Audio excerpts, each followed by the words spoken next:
to the district council.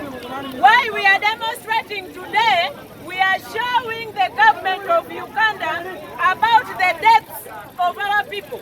We have lost more than 20 people in less than 1 month. So we are crying, our families are crying.